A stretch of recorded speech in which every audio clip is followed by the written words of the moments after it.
তাহারা যে জগতের হিতের জন্য কখনো কিছু বলিয়াছেন তাহা জানা নাই। যোসেফের ন্যায় লক্ষ লক্ষ সূত্রধর জীবনলীলা সংবরণ করিয়াছেন, লক্ষ লক্ষ এখনো জীবিত আছেন।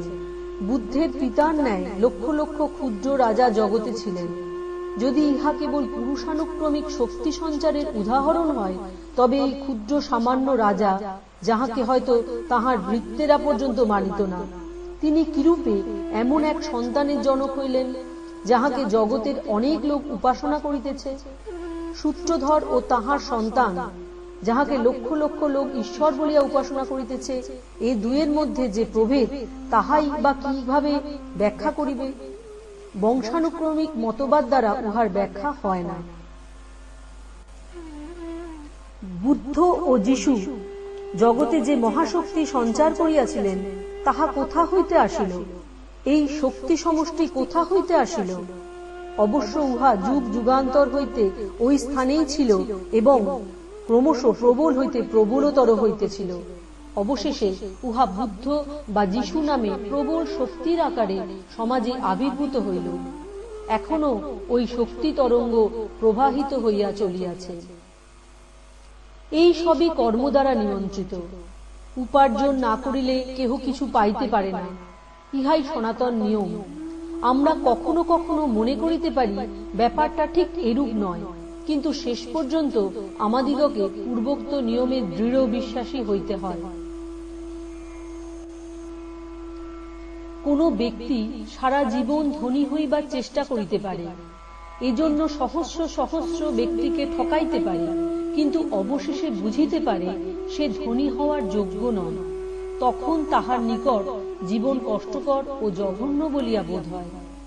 আমরা আমাদের শারীরিক ভোগের জন্য অনেক কিছু সংগ্রহ করিতে পারি, কিন্তু আমরা নিজ কর্মের দ্বারা যাহা উপার্জন করি, তাহাতেই আমাদের প্রকৃত অধিকার।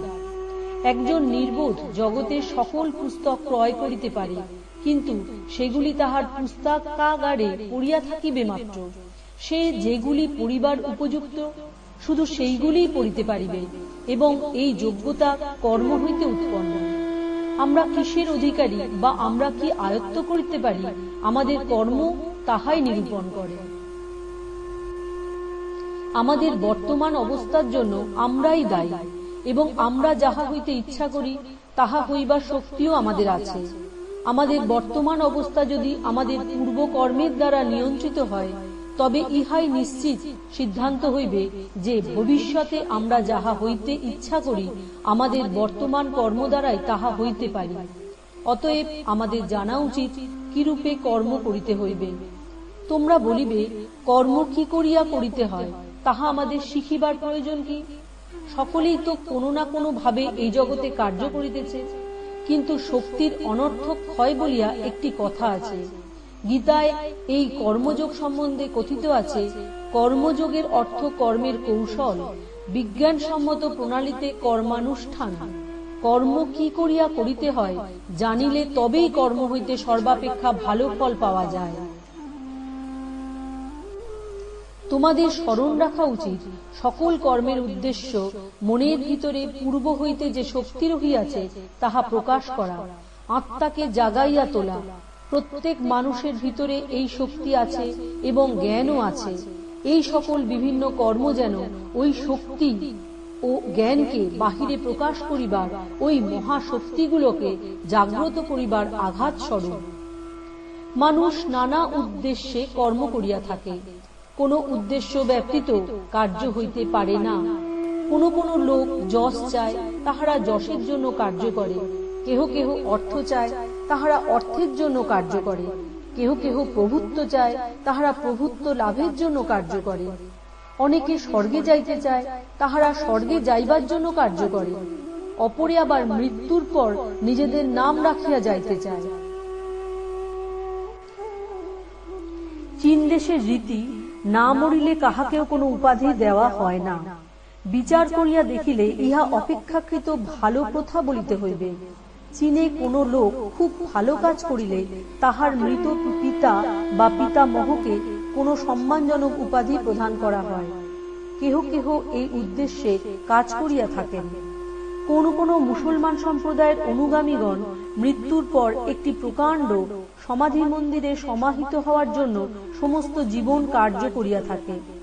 আমি এমন কয়েকটি সম্প্রদায়ের কথা জানি, যাহাদের মধ্যে শিশু জন্মাইবা মাত্র তাহার জন্য সমাধি মন্দির নির্মিত হইতে থাকে।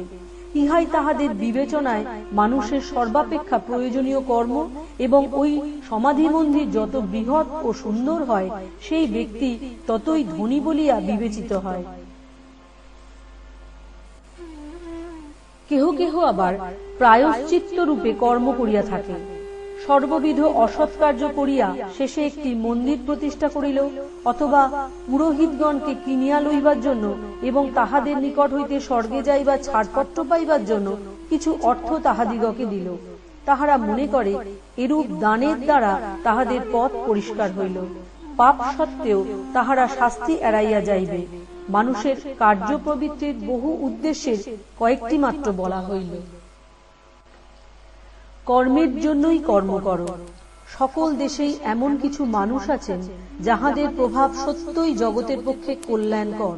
তাহারা কর্মের জন্যই কর্ম করেন, নাম যশ গ্রাহ্য করেন না, স্বর্গে যাইতেও চাহেন না। লোকের প্রকৃত উপকার হইবে বলিয়াই তাহারা কর্ম করেন।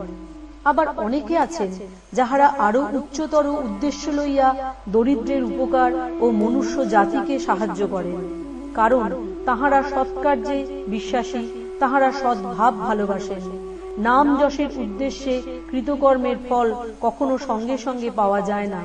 সচরাচর দেখা যায়, যখন আমরা বৃদ্ধ হই এবং আমাদের জীবন প্রায় শেষ হইয়া আসিয়াছে, তখন আমাদের নাম যশ হয়। কিন্তু যদি কেহ কোনো স্বার্থপূর্ণ উদ্দেশ্য ছাড়া কাজ করে, সে কি কিছুই লাভ করে না? হ্যাঁ, সে সর্বাপেক্ষা বেশি লাভ করে। নিঃস্বার্থ কর্মেই অধিক লাভ, তবে ইহা অভ্যাস করিবার সহিষ্ণুতা মানুষের নাই। সাংসারিক হিসাবেও ইহা বেশি লাভজনক। প্রেম, সত্য, নিঃস্বার্থপরতা এগুলি শুধু নীতি সম্বন্ধীয় অলংকারিক বর্ণনা নয়, এগুলি আমাদের সর্বোচ্চ আদর্শ, কারণ এগুলির মধ্যে মহতী শক্তি নিহিত রহিয়াছে। প্রথমত, যে ব্যক্তি 5 দিন অথবা 5 মিনিট কোনো স্বার্থাভিসন্ধি ব্যতীত ভবিষ্যতের কোনো চিন্তা, স্বর্গলাভের আকাঙ্ক্ষা, শাস্তির ভয় অথবা ঐরূপ কোনো বিষয় চিন্তা না করিয়া কাজ করিতে পারেন, তাহার মধ্যে শক্তিমান মহাপুরুষ হইবার সামর্থ্য আছে। এই ভাব কার্যে পরিণত করা কঠিন, কিন্তু আমাদের অন্তরের অন্তঃস্থলে আমরা উহার মূল্য জানি উহা কত শুভ ফলপ্রসূ। এই কঠোর সংযমী শক্তির মহোচ্চ বিকাশ। সমুদয় বহির্মুখ কার্য অপেক্ষা আত্মসংযমেই অধিকতর শক্তির প্রকাশ। চতুরস্ববাহিত একটি শকট কোনো বাধা না পাইয়া পাহাড়ের ঢালু পথে গড়াইয়া যাইতেছে, অথবা শকট চালক অশ্বগণকে সংযত করিতেছে, ইহাদের মধ্যে কোনটি অধিকতর শক্তির বিকাশ? অশ্বগণকে ছাড়িয়া দেওয়া বা উহাদিগকে সংযত করা? একটি কামানের গোলা বায়ুর মধ্য দিয়া উড়িয়া অনেক দূরে গিয়া পড়ে, অন্য একটি গোলা দেওয়ালে লাগিয়া বেশি দূরে যাইতে পারে না, কিন্তু এই সংঘর্ষে প্রবল তাপ উৎপন্ন হয়। এই রূপে মনে সমুদয় বহির্মুখ শক্তি স্বার্থের উদ্দেশ্যে ধাবিত হইয়া বিক্ষিপ্ত হয়। ওইগুলি আর তোমার নিকট ফিরিয়া আসিয়া তোমার শক্তি বিকাশে সাহায্য করে না, কিন্তু ওইগুলিকে সংযত করিলে তোমার শক্তি বর্ধিত হইবে। এই সংযম হইতে মহতী ইচ্ছা শক্তি উদ্ভূত হইবে। উহা খ্রিস্ট বা বুদ্ধের মতো চরিত্র সৃষ্টি করিবে। অজ্ঞ ব্যক্তিরা এই রহস্য জানে না, তথাপি তাহারা জগতের উপর প্রভুত্ব করিতে চায়। নির্বোধ ব্যক্তি জানে না যে সে যদি কাজ করে এবং কিছুদিন অপেক্ষা করে, তবে সমুদয় জগৎ শাসন করিতে পারে। সে কয়েক বৎসর অপেক্ষা করুক এবং এই অজ্ঞান সুলভ জগৎ শাসনের ভাবকে সংযত করুক। ওই ভাব সম্পূর্ণ চলিয়া গেলেই সে জগৎ শাসন করিতে পারিবে।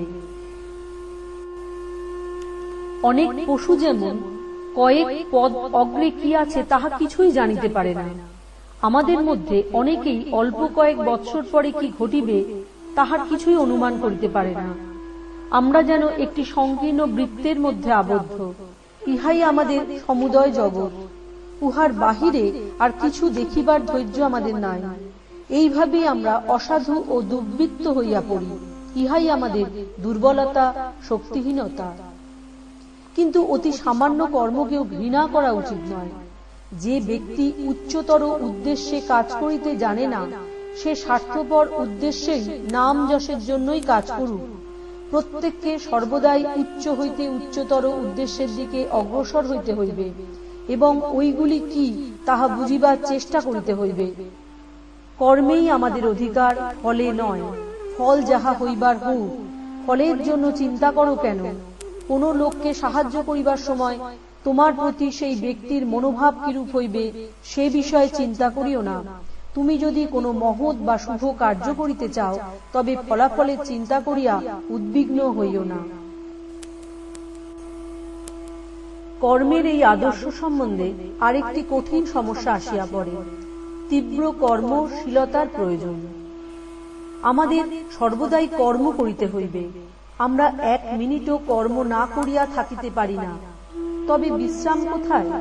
জীবন সংগ্রামে একদিকে কর্ম, যাহার ক্ষিপ্র আবর্তে আমরা বিঘূর্ণিত, আর একদিকে সব ধীর স্থির, সবই যেন নিবৃত্তি উন্মুখ।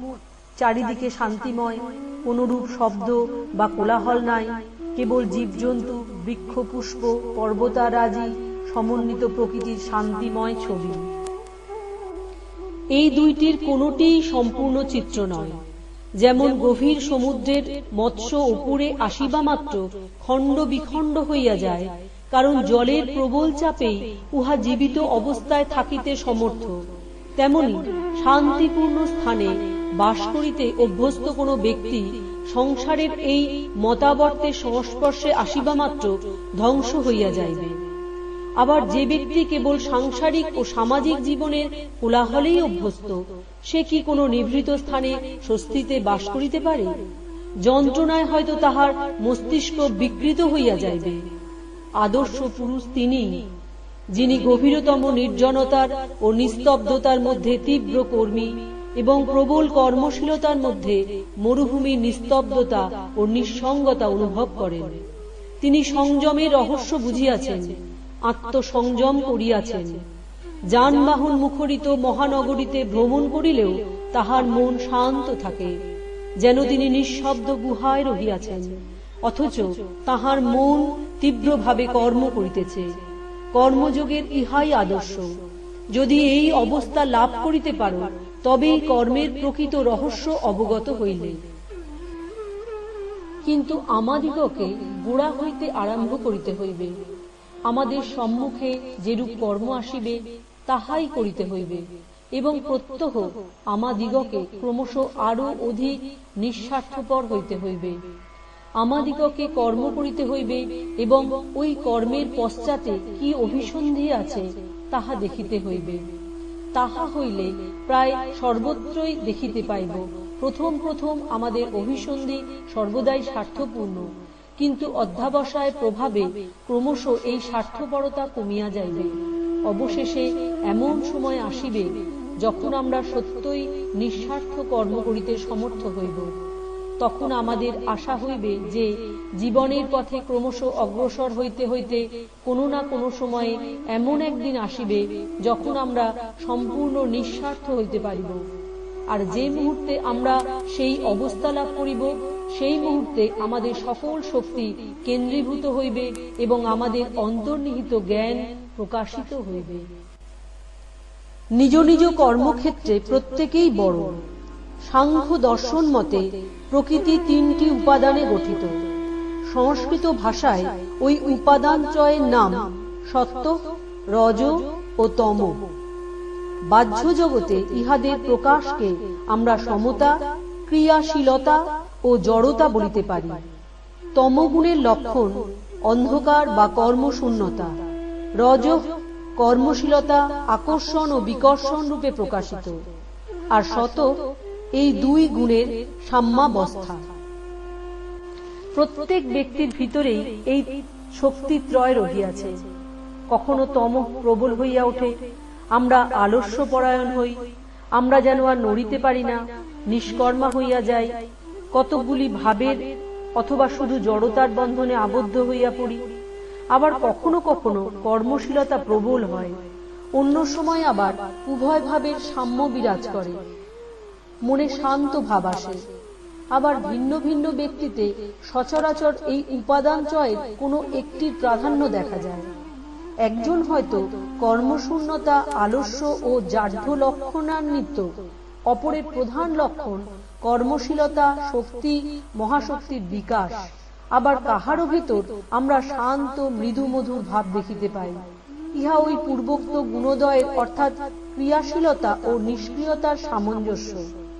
এইরূপে সমুদয় সৃষ্ট জগতে পশু, উদ্ভিদ, মানুষ সকলের মধ্যে আমরা এই বিভিন্ন শক্তির কম বেশি প্রকাশ দেখিতে পাই। এই ত্রিবিধ গুণ বা উপাদানে বিশেষভাবে কর্মযোগের আলোচ্য বিষয়। উহাদের স্বরূপ ও ব্যবহারের কৌশল শিখাইয়া কর্মযোগ আমাদিগকে ভালোভাবে কর্ম করিতে সাহায্য করে। মানব সমাজ একটি ক্রমনিবদ্ধ সংগঠন। উহার অন্তর্গত ব্যক্তিগণ সকলেই যেন এক এক শ্রেণীতে ও বিভিন্ন সোপানে অবস্থিত। সুনীতি ও কর্তব্য কাহাকে বলে আমরা সকলেই জানি, কিন্তু দেখিতে পাই ভিন্ন ভিন্ন দেশে এই নৈতিক ধারণা অত্যন্ত বিভিন্ন। এক দেশে যাহা সুনীতি বলিয়া বিবেচিত, অপর দেশে হয়তো তাহা সম্পূর্ণ দুর্নীতি বলিয়া পরিগণিত। দৃষ্টান্ত স্বরূপ দেখো, কোনো কোনো দেশে জ্ঞাতি ভাই ভগিনীর মধ্যে বিবাহ সম্ভব, অপর দেশে আবার উহা অতিশয় নীতি বিরুদ্ধ বলিয়া বিবেচিত হয়। কোন দেশে পুরুষ নিজ ভাতৃবধূকে বিবাহ করিতে পারে, অপর দেশে উহা নীতি বিরুদ্ধ। কোন দেশে একবার মাত্র বিবাহ সম্ভব, অপর দেশে বহু বিবাহ প্রচলিত। এইরূপে আমরা সদাচারের অন্যান্য বিভাগেও দেখিতে পাই যে উহার মান দেশে দেশে অতিশয় ভিন্ন। তথাপি আমাদের ধারণা সদাচারের একটি সার্বভৌম মান ও আদর্শ আছে। কর্তব্য সম্বন্ধেও এইরূপ। কর্তব্যের ধারণা বিভিন্ন জাতির মধ্যে অত্যন্ত ভিন্ন ভিন্ন। কোন দেশে যদি কেহ কার্য বিশেষ না করে, লোকে বলিবে সে অন্যায় করিয়াছে। অপর দেশে আবার ঠিক সেই কার্যগুলি করিলেই লোকে বলিবে সে ঠিক করে নাই। তথাপি আমরা জানি কর্তব্যের একটি সর্বজনীন ধারণা অবশ্যই আছে। এইরূপে সমাজ এক শ্রেণীর কার্য বিশেষকে কর্তব্য বলিয়া মনে করে, অপর এক সমাজ আবার ঠিক ইহার বিপরীত মত পোষণ করে এবং ঐরূপ কার্য করিতে হইলে আতঙ্কিত হয়। এখন আমাদের নিকট দুটি পথ খোলা। অজ্ঞ লোকের পথ, তাহারা মনে করে সত্য লাভের পথ মাত্র একটি, আর সব পথ ভুল। আরেকটি জ্ঞানীদের পথ, তাহারা স্বীকার করেন আমাদের মানসিক গঠন অথবা অবস্থার স্তর অনুসারে কর্তব্য ভিন্ন ভিন্ন হইতে পারে। সুতরাং প্রধান জ্ঞাতব্য বিষয় এই যে কর্তব্য ও সদাচারের ক্রম আছে। জীবনের এক অবস্থায় এক পরিবেশে যাহা কর্তব্য, অপর অবস্থায় অন্যরূপ পরিবেশে তাহা কর্তব্য নয় এবং হইতে পারে না। উদাহরণ, সকল মহাপুরুষেরই উপদেশ, অশুভের প্রতিকার করিও না, অপ্রতিকারই সর্বোচ্চ নৈতিক আদর্শ। আমরা সকলেই জানি, যদি আমরা কয়েকজনও এই নীতি পরিপূর্ণভাবে কার্যে পরিণত করিতে চেষ্টা করি, সমুদয় সমাজ গঠন ভাঙিয়া পড়িবে। আমাদের সম্পত্তি দুষ্ট লোকের হস্তগত হইবে, আমাদের জীবনও তাহারাই পরিচালিত করিবে, আমাদের লইয়া তাহারা যাহা ইচ্ছা তাহাই করিবে। মাত্র একটি দিন যদি এইরূপ অপ্রতিকার নীতি কার্যে পরিণত করা হয়, তবে সমাজ ধ্বংসের পথ ধরিবে। তথাপি আমরা বিচার বিশ্লেষণ ব্যতি রেখে অপ্রতিকার রূপ উপদেশের সত্যতা অন্তরে অন্তরে উপলব্ধি করিয়া থাকি। উহাকে আমাদের সর্বোচ্চ আদর্শ বলিয়াই মনে হয়। কিন্তু কেবল ওই মত প্রচার করিলে মানব জাতির এক বিরাট অংশকে নিন্দিত করা হয়। শুধু তাহাই নয়, উহাতে তাহাদের বোধ হইবে যে তাহারা সর্বদাই অন্যায় করিতেছে এবং তাহাদের সকল কাজেই মনে বিবেকের সংকোচ অনুভব করিবে। ইহা তাহাদের দুর্বল করিয়া দিবে এবং অন্যান্য দুর্বলতা অপেক্ষা প্রতিনিয়ত এরূপ আত্মগ্লানি হইতে অধিকতর পাপ উদ্ভূত হইবে। যে ব্যক্তি নিজেকে ঘৃণা করিতে আরম্ভ করিয়াছে তাহার অবনতির দ্বার উদ্ঘাটিত হইয়াছে। জাতি সম্বন্ধেও একথা সত্য। আমাদের প্রথম কর্তব্য নিজেকে ঘৃণা না করা। উন্নত হইতে হইলে প্রথমে নিজের উপর, তারপর ঈশ্বরের উপর বিশ্বাস আবশ্যক। যাহার নিজের উপর বিশ্বাস নাই, তাহার কখনোই ঈশ্বরে বিশ্বাস আসিতে পারে না। কর্তব্য ও সদাচার অবস্থাভেদে ভিন্ন ভিন্ন, ইহা স্বীকার করা ব্যতীত আমাদের গত্যন্তর নাই। অন্যায়ের প্রতিকার করিলে সর্বক্ষেত্রেই যে অন্যায় করা হইল তাহা নয়, কিন্তু অবস্থা বিশেষে অন্যায়ের প্রতিরোধ করাই মানুষের কর্তব্য হইতে পারে। পাশ্চাত্য দেশে তোমরা অনেকে ভগবদ গীতার 2য় অধ্যায় পাঠ করিয়া হয়তো আশ্চর্য হইয়াছ। বিপক্ষগণ আত্মীয় ও বন্ধু বান্ধব বলিয়া এবং অহিংসাই পরম ধর্ম, এই অজুহাতে অর্জুন যখন যুদ্ধ করিতে প্রতিরোধ করিতে অনিচ্ছা প্রকাশ করিলেন, শ্রীকৃষ্ণ তখন তাহাকে কাপুরুষ ও কপট বলিয়াছেন। এটি একটি প্রধান শিক্ষণীয় বিষয় যে সকল ব্যাপারই চরম বিপরীত প্রান্ত দুইটি দেখিতে একই প্রকার। চূড়ান্ত অস্থি ও চূড়ান্ত নাস্তি সকল সময় সদৃশ। আলোক কম্পন যখন অতি মৃদু, তখন উহা আমাদের দৃষ্টিগোচর হয় না। অতি দ্রুত কম্পনও আমরা দেখিতে পাই না। শব্দ সম্বন্ধেও ঐরূপ। অতি নিম্নগ্রামের শব্দ শোনা যায় না, অতি উচ্চগ্রামের শব্দ শোনা যায় না। প্রতিকার ও অপ্রতিকারের প্রভেদ এইরূপ। একজন কোনো অন্যায়ের প্রতিকার করে না, কারণ সে দুর্বল, অলস ও প্রতিকারে অক্ষম। প্রতিকারের ইচ্ছা নাই বলিয়া প্রতিবাদ করে না, তাহা নহে। আর একজন জানে ইচ্ছা করিলে সে দুর্নিবার আঘাত হানিতে পারে, তথাপি সে শুধু যে আঘাত করে না তাহা নয়, বরং শত্রুকে আশীর্বাদ করে।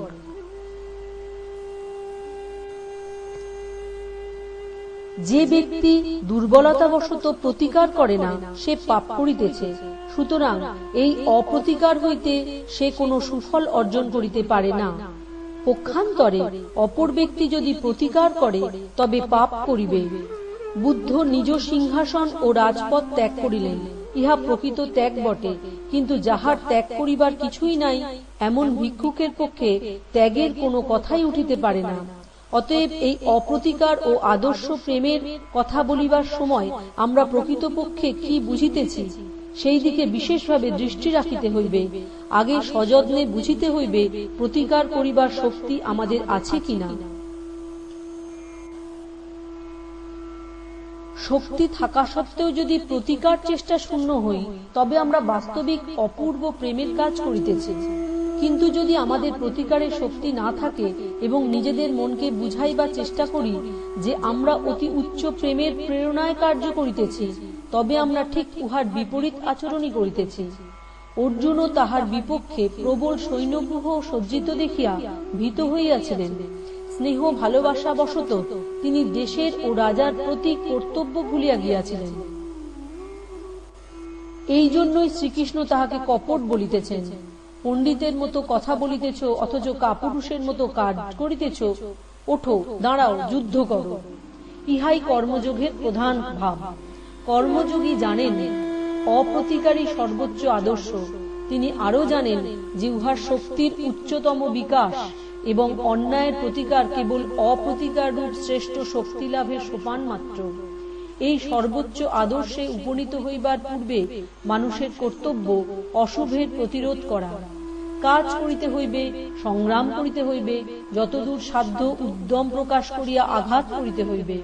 এই প্রতিকারের শক্তি যাহার আয়ত্ত হইয়াছে, তাহার পক্ষেই অপ্রতিকার ধর্ম বা পুণ্য কর্ম।